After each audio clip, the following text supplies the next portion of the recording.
Welcome back to the Chicago Tomahawk. I'm Mike, and I've got a new line mate today. I got Genna Rose joining me on the podcast today. She's going to give me an interview on what she's been up to, what she's doing with the Blackhawks. And it's nice to have, you're actually my first female guest on the show. There's been a few others that have lined up, but I sent you a message. You're willing to come on. I'm very, very thankful for you doing so. And, let us know what's going on. How did you start your relationship with the Blackhawks? Oh, well, thank you so much for having me. I listened to the podcast that you did with my colleague, Jason Ross Jr., and I literally thought to myself, wow, these are very well thought out, insightful questions. So I knew that we'd have some good banter on the podcast. Always been a fan. Well, thank you for having me on again. So my name's Genna Rose. I'm originally from Michigan, so please don't hold that against me. And I've just always admired the entertainment team for the Detroit Red Wings. We have Carly Johnston, who's the in-arena host, and Daniela Bruce, who's the team reporter, and they just do phenomenal work. They're in-house entertainment. They have intermission live shows, pregame shows, everything that's dedicated just to the arena. And for me, I one day want to do play-by-play. Mm-hmm. And I love the opportunity to do Rinkside Now, but I figured for my development that it would be great to get some in-arena hosting under my belt. So a good friend of mine, I was previously working for the United Shore Professional Baseball League in Utica, Michigan, and I was doing some color work, and my play-by-play broadcaster, he sent me a message and said, hey, here's a link to the Chicago Blackhawks. I guess they're looking for an in-arena host. So I got excited. I hopped on the train, took a chance, brought my resume, and was honestly having an ulterior motive to see if I could get in on the broadcast. And the Blackhawks have met me more than halfway. And it's just been a crazy journey so far. And I'm loving every second of it. Wow, that's awesome. What is it about, color commentating or, play by play? What is it that has really brought you to it? Well, probably Jason Ross Jr. would be the first person that I would think of. Originally, I was listening to him in the gondolas at Little Caesars Arena, practice calling games for the Red Wings. And he would always tell me, I played college softball. So he was always telling me when he would go call some softball games, I'd kind of give him a little inside information or just from previous experience, how I felt about the game. And he would always tell me, wow, Genna, I think you'd be really good in the booth. You have the mind for analyst work. And I was like, no, I don't know. And then I met the voice of the Tigers on radio, Dan Dickerson. And he was like, I'm tired of this being a boys club. Like, you played, you get this, get on in there. I was like, this is like the first time I met him too. And I was like, Dan, I don't know. But it's really just been a rush. And playing the game of softball, I did some analyst work for some high school streams back home. It was a lot of fun. Did some baseball for Oakland University, and then doing the United Shore Professional Baseball League. I just fell in love with it. I've always loved sideline doing hits. I thought that was so fun, but to really just be talking to your fans throughout an entire game, calling the action, learning when to deploy information, that process of learning it has been extremely challenging, but also very rewarding. And it's really funny when you think about hockey and baseball. Those are just two polar opposites for the style that you call games, right? Right. For baseball, it's kind of long. You have to get a little bit creative. You're trying to show everyone that it's an art form for every pitch that's coming your way, right? And just some fun banter. And for hockey, you just have to be on the call. It's moving. It's so fast. So, of course, my two favorite sports are complete opposites in the styles that you call. But I've been going to a couple of local high school games to practice call, get some games under my belt, and that's just kind of been the dream. And sideline has just been a perfect way to get my foot in the door, get to know the players, understand the team, the organization, and try and relay that to the fans and get comfortable on the broadcast. So really, it's just been a hoot and a half. It's really interesting when you talk about broadcasting, it's not just sitting in a chair, getting into a microphone, putting headphones on and calling what you see. It's so much more than that. First off, Jason actually brought it up that he likes to learn all of the players and all of the numbers. So when he sees somebody, he knows exactly, who he's looking at, which is really smart because, there've been some other guys who don't do that clearly, and they'll get a name wrong or they'll get a, like a number wrong, where a fan, you're sitting back and you watch 82 games a year, you're like, how does he miss that guy? That's totally, DeBrincat, So, but going further into it, you kind of have to study the game, study the players, and then once you really get used to that, you, especially with hockey, you have to really kind of study how the game is played in a way, and I think that it's incredibly difficult. You're using baseball as an example. You can talk slow and get the, kind of put people to sleep if you talk too slow during the game because it's slower. But with hockey, guys are just going and going and going and talking because the action happens so fast.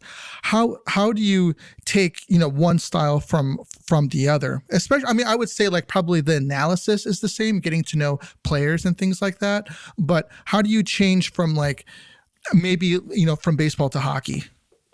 Well, that's a very good question because there's a lot that has helped me with my analyst work previously in baseball that just helps me as a rinkside reporter or broadcaster in general. It doesn't even necessarily impact play-by-play. But I guess diving back into baseball over the course of the season, I had to learn how to call games while I had made my own board. So the process of how I want to research, like going to, I mean, I guess it was different for an independent league, but normally you're going through Baseball Reference, you're looking through different YouTube videos, you're watching previous interviews to try and understand the guys. So not only are you developing your research process, that also impacts the way that you're calling a game. So for me, the first time I sat down to actually call a baseball game, I was learning how to go through my boards. And then I had a pile over here that were my notes. And then over to my left is the flight scope that we had our awesome interns running to identify which pitches are coming and keep records. And then I would have other notes on my laptop and also just averages, stats, everything. And then I had my analysts. So it was learning how to navigate that conversation to call there, and then also a spare monitor so I can see how viewers are watching it from home. So I'm bouncing between 5 different things. And that was my first time in the chair.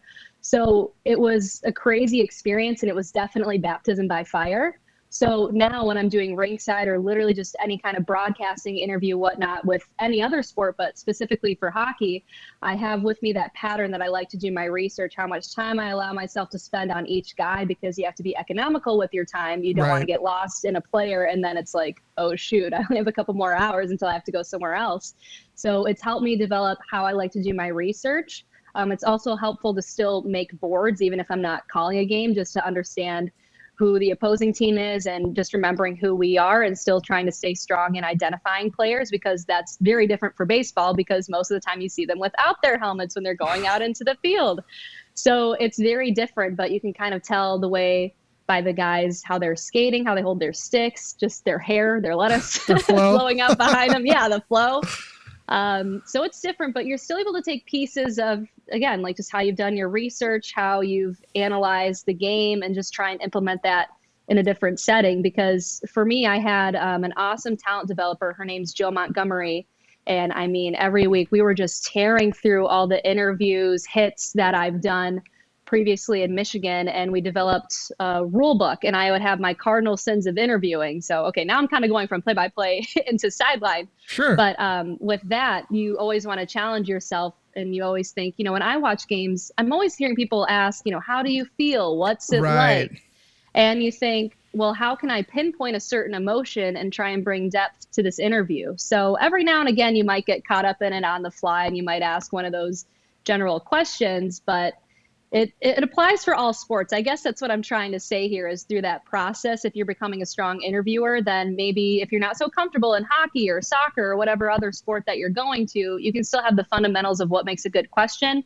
And then just always listening to what players are telling you, keeping those saved, writing down what's happening in media availabilities, what you notice from practice, just the emotions of everyone. So those kind of carry on together. I don't know if I just ran my mouth a little bit there. Any of that made sense, but No, 100%. Actually, the one reason why I would probably say that I wanted to interview you was because I actually like your post-game interviews. Typically, like you directly mentioned that, Kaner comes off the ice and has a hat trick, and a lot of people are like, hey, Kaner, how does it feel to play your 1,000th game? After he's like, oh yeah, it's great. Thanks everybody. Do you know what I mean? It's like, it's really, I think that it's really difficult to come up with something that, I don't want to say hasn't been said, but something that is very pertinent to the moment where you're like, you know what, that's a good question. And I've noticed that on yours that you ask good questions, and I'll probably say the main reason why I wanted to interview you.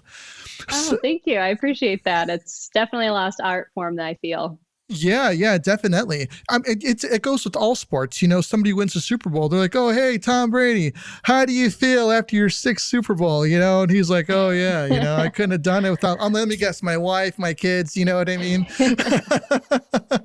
So, anyways, moving forward, how do you see yourself, like, maybe taking your broadcasting game like to the next level? Is it practice? Is it, you know, getting and doing games? Like where how do you actually take yourself to the next level? Because I think if there's aspiring broadcasters listening, I'm sure that they want to know, you know, how can I get better? How can I get better at my craft?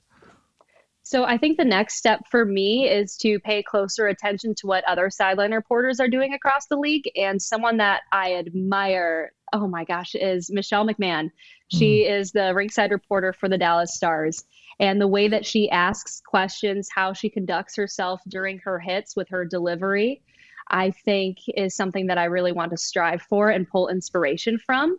So the last time Dallas was here, I was actually able to meet her and ask her questions, and she sent me screenshots of all the storylines she had coming in, different sound bites that she wanted to use throughout her hits. And I was just amazed to see her process. So that's inspired me to take another look at, okay, well, maybe I should be more economical with my time here and really focus more on bringing in more sound bites from players and just to kind of mock others, but also keep my personal spin on it. I think that's definitely the next step in the right direction. It's also frustrating because I don't know if you know this segment is called Inside the Locker Room. hmm We do it every morning for home games right after morning skate. And it comes to a point at this point in the season where I'm bringing on some of the same guys. And with the lull of the season, there are some of the same storylines and also other ones that are budding. But it can get, I don't want to say a little stale or repetitive, but Right. I think the next step for me in that process too is to kind of find more creative ways to ask questions differently or see if there's any aspects of their personal life that I can bring to it that still fits the mold of giving fans a nice idea of the game preview and what's going on through their heads beforehand. So just trying to constantly evolve because I think there are some people who might be settled in their careers and they don't try to keep reinventing themselves, become new. And that's something that Jason and I speak of a lot because if you're not reinventing yourself, you're just kind of settling for who you are in the moment. So a lot of my stuff, I take a couple days because I don't want to watch it right away, but I'll go back and look at my previous interviews or my hits and say, okay, was I blinking too much? What do I look like without sound on? So I turn off the sound and just see if by my body movements, if I'm blinking, if I'm, I don't know, if my lips look weird when I talk, if there's just anything that I can fix. And then I go into the content of what I'm doing.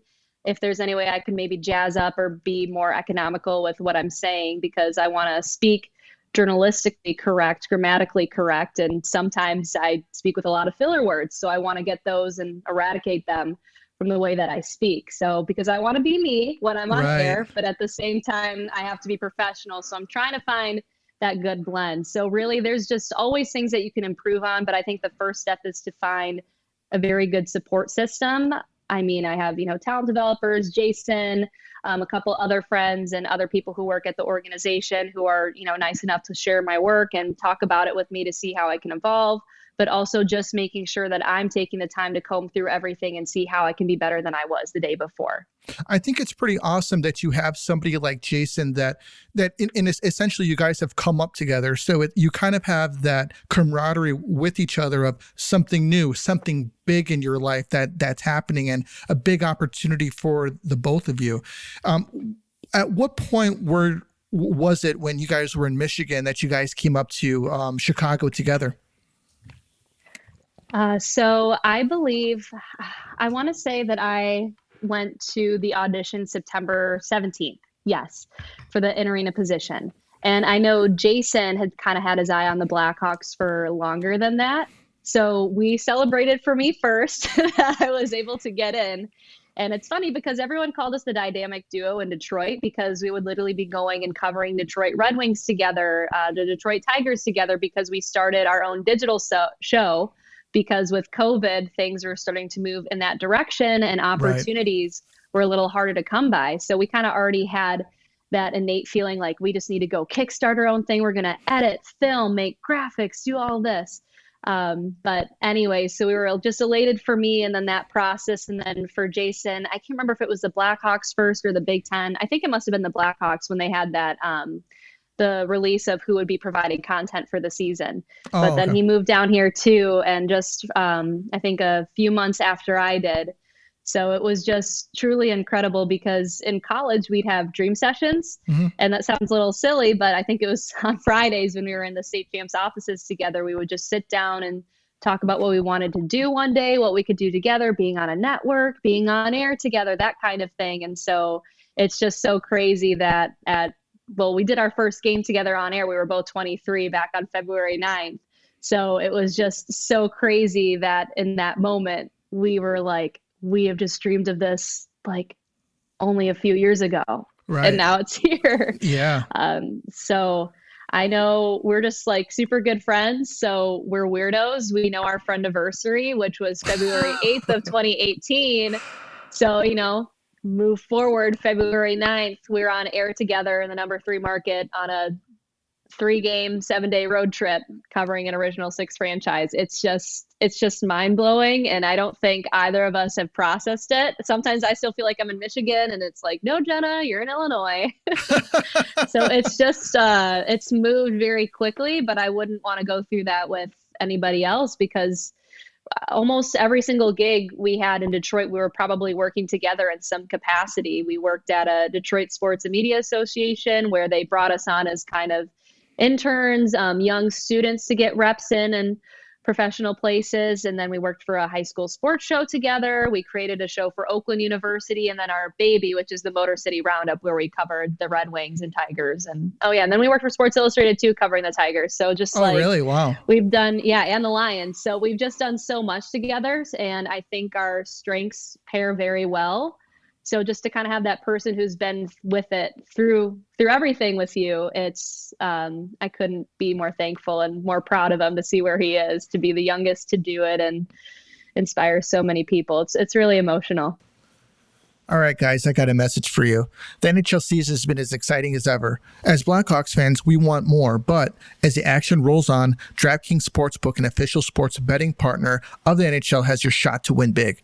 New customers can bet just $1 on any team and get $150 in free bets if they win. That's right. A bump in the win column for our team means free bets for you. And to be honest, we need every win we can get. If Sportsbook isn't available in your state yet, you still have a shot to light the lamp. Everyone can play for huge cash prizes with DraftKings Daily Fantasy Hockey Contest. DraftKings is giving all new customers a free shot at millions of dollars in total prizes with their first deposit. Now, if you download the DraftKings Sportsbook app now, use our promo code ShyTomahawk, bet just $1 on any NHL team, and get $150 in free bets if they win. That's promo code ShyTomahawk at DraftKings Sportsbook, an official sports betting partner of the NHL. You gotta be 21 or older. Restrictions apply, so see our show notes for details. And, come on, guys. You can't have any fun until after you turn 21. Now, Genna, you've been a great interview. Could you tell us if there's been a learning curve since joining the Blackhawks? Thank you. Yeah. It's been a huge learning curve here. I mean, I don't know if you want to ask me about this, but it was just coming out of school and it being COVID. I was telling you, Jason and I, our first job was for Sports Illustrated covering the Tigers out of college. And right then and there, everything was condensed to Zoom. So we couldn't go into the clubhouse, couldn't go to the dugout before games. And it was really nerve wracking having to learn through that experience without meeting people in person, how to conduct yourself professionally with players and coaches. And then going into the press box and getting to meet other beat writers for the first time because you want to network, you want to meet the broadcasters. And so we were there for one another to go through that process. We did that with DSMA as well when we could cover the Red Wings. And then so for both of us now being thrown here, we have a lot of access to players, but it's very different than the United Shore Professional Baseball League, where I could literally, these are guys trying to go pro. So I could still, text them or call them ahead of the game to get some quotes or go downstairs and we'd be on the field and I'd be having them show me different grips they have for different pitches or how they learn different ones. So it was a cool process, but then you come here and then you have to go through PR and then you're traveling with the team. So you're learning how to manage your own time and your schedule. And then there's long days at the rink for home games and learning how to be on a regional network. So we're just kind of going through different ups and downs there, how to conduct yourself, be professional, and everyone in the organization up and down has been more than supportive throughout that process because I think they understand that we're young and eager to learn, but we've tried to accelerate the process of us professionally because we've gotten so many reps in over the last couple of years. I mean, you listen to Jason and you think that he's been calling hockey games for 30 years, Yeah. you know? Right. And that's older than what he is. So that's just been a journey all in itself. And all the guys, the players have been super awesome. Same with the coaching staff and just everyone in the organization. So when you were graduating from college, that's when COVID hit? Yeah, so I graduated in 2020. So I believe it was it was like March or April. That's when when they started canceling games, and that's when it all got super crazy. Wow, that's incredible. Yeah. You know, that's kind of crazy. Like, you know, you're coming out of, you know, you're in college, you're looking to do this, and then, you know, if somebody would have told you a year ago, like, hey, we need to prepare for a pandemic, you'd be like, what are you talking about? A pandemic? Why would we need to do something like that? Do you know what I mean? It's completely out of the realm of possibility. Then a year later, here comes a pandemic and everybody needs to change, you know, what they were doing. What would you say that you did during that COVID time that kind of got your head straight while you were trying to essentially start your career? So I believe it was a few months before I graduated, I became the digital host of Sports Illustrated's Detroit Lions coverage. And in that sense, my boss was very helpful in ensuring that I was like very on time with editing and producing my videos. He challenged me to make sure that I was creating better graphics than I was before and asking more detailed questions when we would have guests on for the show. So that was during a period, and I felt extremely thankful because I didn't apply. He reached out to me. And my friends would kind of joke around and say, oh, it just seems like jobs fall into your lap. And I'm like, well, no, because throughout that whole process, I was posting videos that I was doing through DSMA, as cringy as I felt they were in the time. But no matter how you feel about your work, it's just good to show the world that you're doing it. Like for the first time I did play-by-play for USPBL, I tweeted out the YouTube link. And I thought, well, this is the worst game I'll ever call because it's the first one. Might as well let people know I'm doing it. And I had somebody reach out to me from the AA affiliate of the Twins and was like, hey, you should apply for one of our positions when it comes up next season for being in the broadcast booth. So I was like, oh, well, I guess I didn't do that bad, but I kind of, but I just think to myself, if I didn't put myself out there with work that I knew like was not going to be my best, or I could have done this different, it helped with opportunities. So for the publisher for that Lions site, he's been seeing my work consistently through DSMA, and he liked it and he found me. So I was very thankful to have a job during COVID because that's when, you know, games were getting canceled. That's when people were getting let go. The whole sports world was getting thrown on its head. So essentially it was just a lot of digital work, some writing as well. So it was nice for me to learn how to manage and go through that landscape of just doing things digitally, not having it be a broadcast or not having it be where you can go to real games, because we were talking about football and nothing was happening. Right. Which, you know, football is king. So there's always something to talk about, Yeah. thankfully. But it was, he definitely challenged me and pushed me to do better.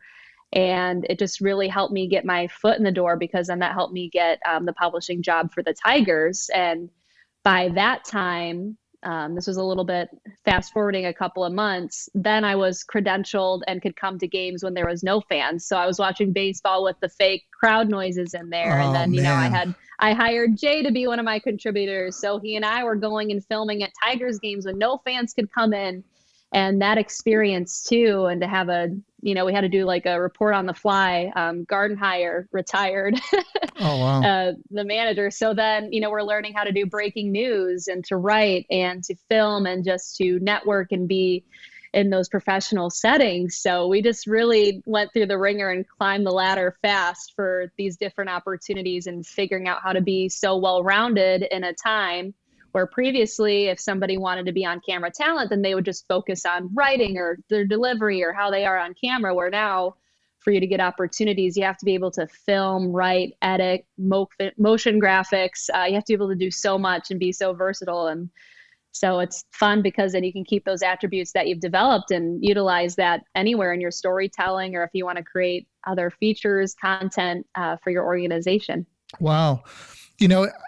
I never really knew that it really had so much, that there's so much into it. And I really tip my hat to you guys, because it just seems like you're not just preparing for the game, it's like you've got like 5 hats on at the same time. And then it comes to a point where maybe you could only wear, 1 hat, and then you can kind of take it a little easy. So where do you think that you see yourself in the future? Like where would you want to be, say, within 10 years? Oh, within 10 years. It's hard because I like the idea of the long game, because for me, my goal now in the next 5 years or so is to be the best rinkside reporter in the NHL. Okay. So that's where I continuously study others who are in there, develop my craft, and just continue to fall into my personality and raise my IQ of the game. Hopefully during that time, I'll still be practicing play-by-play. So I think doing a lot of high school games on the side, and hopefully get with a talent developer and just move forward and to see how I can call games. Because for hockey, that was my first time calling games, practicing at a couple of local rinks here. And the hardest part was the memorization. And that's something that you and I talked about earlier in the broadcast. But what's weird is I feel like I can just rattle off, a lineup up and down. But I'm thinking about 40 different guys, because in high school, I'm like, well, I don't know who's going in. I don't know Right. how this is going to go. Yeah. And then while I have the numbers matched to the name, when I would see it on the jersey on the ice, because they'd only warm up for maybe 5 minutes or so, for some reason it wasn't clicking for me. So then it was hard for me to go in and try and call a game if I was still struggling to remember guys. Right. So then I had to change how I was going about that. So I say, okay, the first period is to get comfortable with who's out there, the numbers and the last names, and not worry about, different stats or deploying biographical notes throughout. And then I would just focus on locators with where the different guys that I can now identify are, and then just try and get a little creative if I'm talking about, if they're passing, if they're stuck on the boards, because in high school they're stuck on the boards a lot. Yeah. So it's definitely challenging. So hopefully I'll be able to call some games in Rockford for practice, not on their streams, but I think while I'm working on that in the next 5 years, then hopefully in the off season, I'm still getting reps. I would love to do some analyst work for baseball and softball, hopefully call a couple games or even sideline. So I'm kind of hoping in that stretch, I can develop my craft, keep practicing play-by-play, learn both games. I'm actually in scout school for baseball. I haven't touched it in a few weeks now since we've been a little busy over here, but it's just finding different ways to relay information and simplify the game for fans, because I'd want to be able to explain that process of what scouts are looking for. And if you kind of just look at the Tigers, I'm just going to use that as an example because that's my hometown team. A lot of what's going on is most of the hope is generated by what's happening in the farm system right now, because most people aren't exactly happy with what's happening out on the field. So to be able to describe to someone what scouts are looking for, what different attributes you can explain, I think I just want to be that person welcoming and teaching for everybody to enjoy the game. And especially for hockey, I think the culture that the league has right now is they're trying to bring in more fans. I think they're doing a great job with the first couple of steps, but it kind of feels like it's a club where you know the game or you're just not going to get it. So I think I want to be that person for Blackhawks fans to kind of help and teach the game and develop a relationship with them. And that's why I love doing the in-arena hosting so much, because I don't think there's a sideline reporter in the league that you also get to see during home games that's accessible to you, that you can come up, say hi to, take pictures with, play games with on the scoreboard.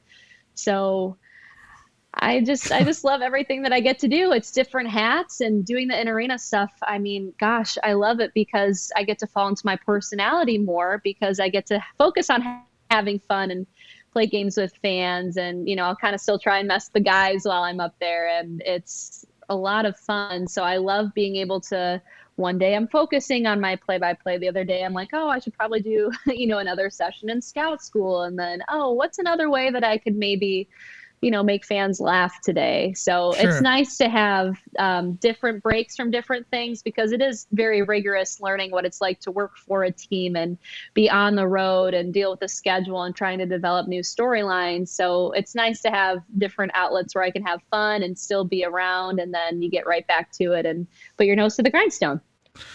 Well, Genna, you've been an excellent interview. I really appreciate you coming on and sharing, your story and sharing, how you and Jason came up, your outlook on the game. I had no idea that it takes so much to do what you do, and it's really interesting. I think you bring a lot of insight for the people who listen. And it's like, hey, look, these people they don't just go out there and stand in front of the TV and just go, like there's so much that goes into it. Thank you for sharing all that. And I'd love to have you on again sometime. Yeah, I'd love to come back on. Thank you so much for asking me. I had a blast. All right, awesome. Thanks.